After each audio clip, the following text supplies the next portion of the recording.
اس کے جواب کے لیے علماء حق بھی میدان میں آئے، لیکن بدقسمتی سے اس میدان میں نمایاں حیثیت آن جہانی غلام احمد قادیانی کو حاصل ہو گئی، جس نے 1883 میں اپنی تالیف سرمہ چشم آریہ ہی کے ذریعے وہ ہر دل عزیزی حاصل کی تھی، کیونکہ باقی علماء میں یہ استعداد اتنی نہیں تھی، یا ان کا شغف نہیں تھا، ذوق نہیں تھا۔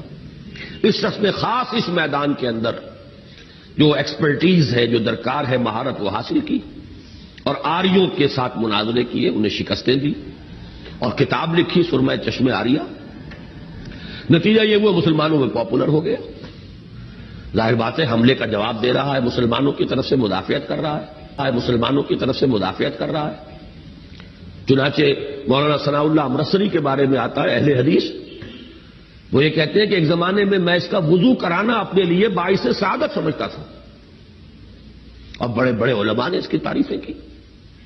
علامہ اقبال نے کہا اگر کسی کو صحیح اسلام دیکھنا ہو تو قادیان میں جا کے دیکھے۔ یا قلبی اذکر احمد عین الہدی مفن العدا برا کریما محسنا بحر العطایا والجدا۔